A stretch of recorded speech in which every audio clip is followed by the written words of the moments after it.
Bonjour, bonsoir, bienvenue à tous et à toutes pour ce nouveau direct. J'espère que vous allez bien, je suis content de vous retrouver. Aujourd'hui, on va parler des fessiers, on va parler de la force de ces muscles, de leur souplesse et en quoi est-ce utile de parler de ces muscles qui sont parfois sous-estimés. Leur importance est parfois sous-estimée. C'est des muscles qui sont étroitement liés avec plusieurs problèmes musculo-squelettiques. On n'y pense pas tout le temps. Et donc, vous allez aussi trouver, je vous les présente à chaque direct, vous allez trouver aussi beaucoup d'informations sur les fessiers dans mes livres, notamment mon livre sur les douleurs au dos et au cou, 99 façons de les soulager, et aussi conseils d'un physio pour une meilleure posture et des articulations en santé. Les douleurs à la hanche et plus spécifiquement les bursites peuvent-elles être confondues avec les tendinopathies des fessiers? Les liens avec les douleurs à la hanche et les muscles fessiers, ils sont vraiment fort intéressants.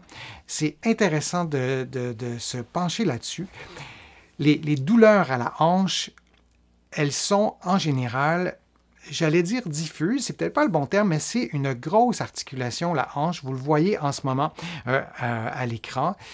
Il y a la tête fémorale qui est très ronde, hein, c'est une sphère presque parfaite.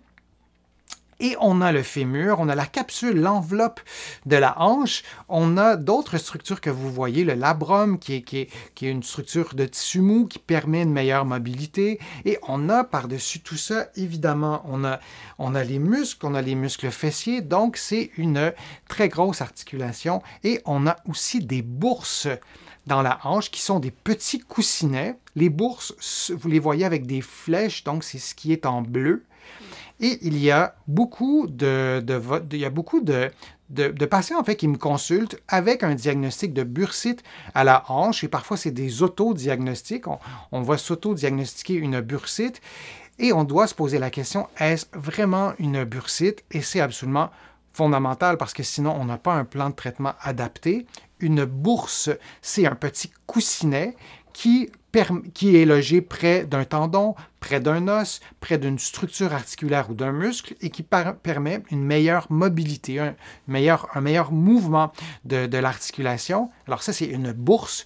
Une bursite, c'est, le nom le dit, c'est une inflammation de la bourse et en l'occurrence, une bourse à la hanche.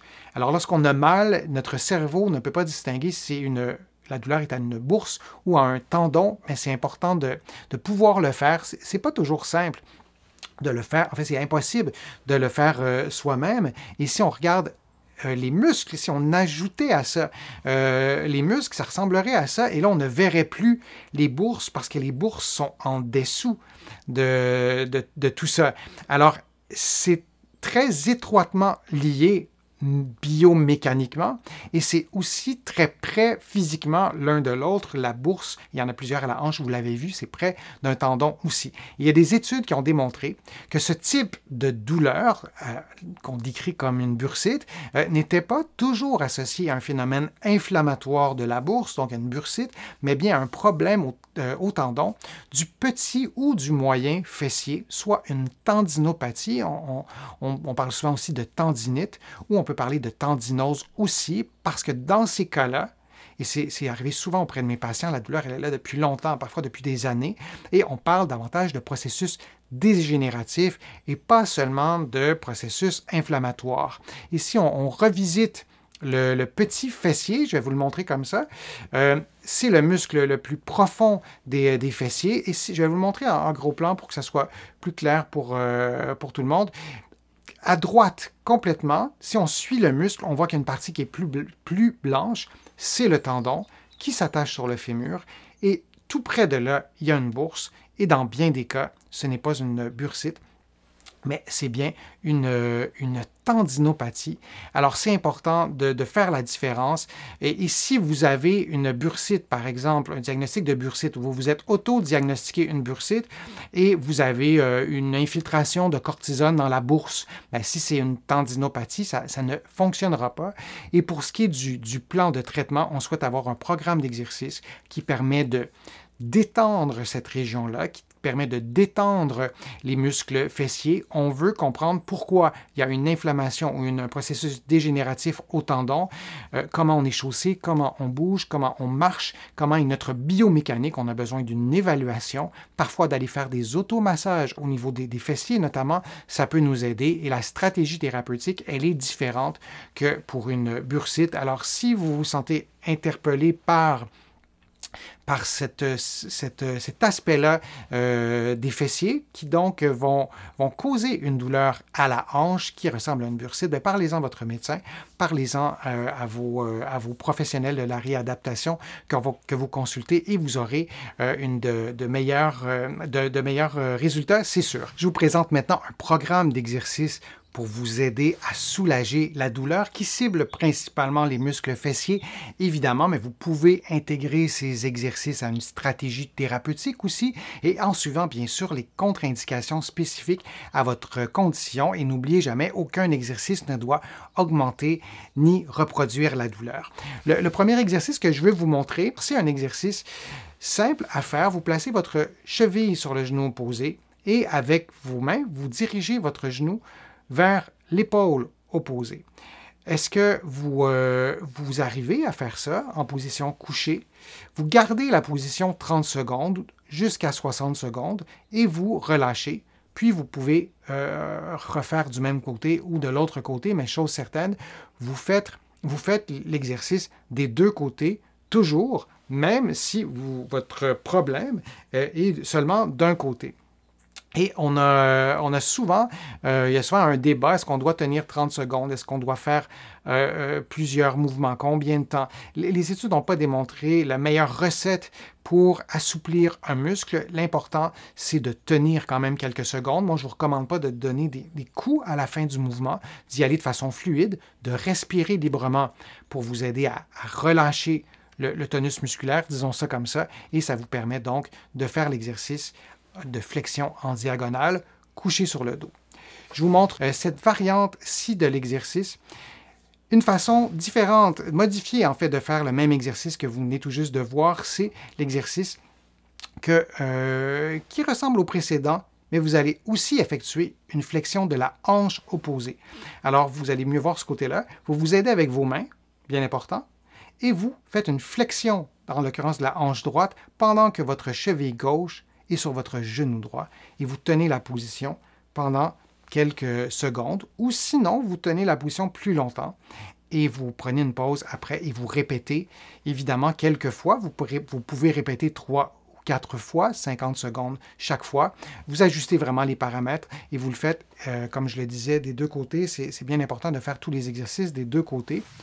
Un autre mouvement qui se fait dans une autre position, qui se fait cette fois à 4 pattes, le genou plié, vous levez votre cuisse en vous assurant de garder votre genou à 90 degrés et de ne pas surutiliser les extenseurs du dos. Donc, on ne souhaite pas avoir de mouvement exagéré du bas du dos, même s'il y en a un quand même tout petit, mais on veut le minimiser, ce mouvement. Et pour chacun des exercices que je vous présente, vous allez faire 3 séries de 10 mouvements. Vous pourriez ajouter un poids à la cheville, vous pourriez ajouter une chaussure ou une botte, alors ça va augmenter le poids. Pour chacun des exercices que je vous présente, c'est nécessaire de le faire si vous trouvez que les exercices ne stimulent rien. Un autre exercice qui ressemble à l'autre, alors c'est sensiblement la même chose, à 4 pattes, vous levez votre genou, le genou 90 degrés, mais vous ajoutez un mouvement latéral, donc vous déviez le genou vers l'extérieur, et donc on ajoute un mouvement d'abduction. Il n'y a pas la composante de rotation interne. Et on fait la même chose, 10 mouvements, ou un peu moins, ou un peu plus, et vous répétez 3 séries ou 4 séries. Vous pouvez aussi faire les exercices que je vous présente, une série de 10, et faire ensuite l'autre exercice, et faire tous les exercices que je vous présente dans ce programme. Il y en a 6, ou sinon, faire 3 séries du même exercice, et ensuite faire les autres. Et évidemment, vous variez l'ordre des exercices, idéalement chaque semaine ou chaque 2 semaines. Je vous présente un autre exercice, cette fois, qui se fait en position debout, même séquence, rotation interne et abduction. Donc, on avance le membre inférieur et on le garde avancé comme vous le voyez, mais il y a une rotation interne de la cheville comme vous voyez. Et lorsqu'on fait l'abduction, on a tendance à perdre la rotation interne et quand je fais le tournage comme ça, je dois vraiment me rappeler de garder la rotation interne, de tourner le pied vers l'intérieur. C'est vraiment essentiel de le faire et on garde en tête que le membre inférieur, vous pouvez le faire, là, si vous allongez votre jambe, vous tournez votre pied vers l'intérieur. On n'a pas toujours beaucoup d'amplitude en rotation interne, mais on doit le faire. La position physiologique du pied, du membre inférieur, c'est une légère rotation externe. Donc, ce n'est pas un gros mouvement, mais vous essayerez de le faire vraiment en ajoutant la rotation interne. Donc, debout, vous avancez votre jambe, rotation interne, et vous faites le mouvement d'abduction comme vous le voyez. Et vous répétez une dizaine de fois, vous faites 3 à 4 séries. Vous pouvez vous aider pour l'équilibre en vous tenant après un mur, en vous tenant sur un meuble. Moi, je l'ai fait de cette façon-là. C'était plus facile à filmer et aussi de filmer l'exercice suivant et je voulais être placé exactement dans la même position. Ce n'est pas à proprement parler un exercice d'équilibre. Et si vous voulez stimuler la force de vos muscles fessiers, ben, moi, je ne vous conseille pas de faire un exercice d'équilibre ou qui vous déséquilibre en même temps, une chose à la fois. Donc, vous pouvez placer une main, un doigt. L'idée, c'est de ne pas trop mettre de votre poids sur le mur ou sur le meuble, de garder le poids sur votre jambe. Et n'oubliez jamais que lorsque vous faites un exercice comme celui-là, ben là, c'est ma jambe droite qui bouge, mais ma jambe gauche, ma jambe gauche doit supporter mon poids. Et les fessiers, ce sont des muscles qui aussi travaillent en position statique. Ce sont des muscles qui travaillent la stabilité. Et quand on est en appui sur un pied, par exemple, et on fait le mouvement que vous venez de voir, bien, les deux côtés sont stimulés. Un autre exercice. Cette fois, on recule le membre inférieur, on fait une rotation externe et on fait un mouvement d'abduction. Vous avez remarqué que c'est exactement la même séquence que ce que je vous ai montré, couché sur le côté, mais on le fait debout.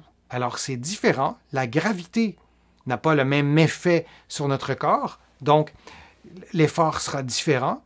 Le membre inférieur opposé, comme je vous le disais, force en permanence.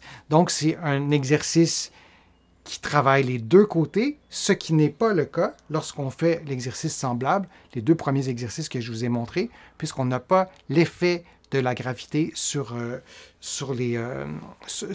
nos muscles, sur notre corps, et on n'a pas à supporter notre poids. Je vous remercie de votre attention. Je vous remercie aussi de vos questions, de vos interactions, et n'hésitez pas à me poser d'autres questions dans le fil de discussion. J'y réponds soit individuellement, soit je les note, et je réponds à vos questions dans d'autres vidéos. Je vous remercie aussi pour toutes les contributions que vous avez faites dans la dernière semaine en cliquant sur le petit cœur où c'est inscrit « Merci » sur YouTube ou sur mon site web. Vous allez voir, il y a un onglet « Contribuer ». Ça me permet de continuer à vous offrir autant de contenu gratuitement. Vous allez trouver beaucoup d'informations dans mes livres.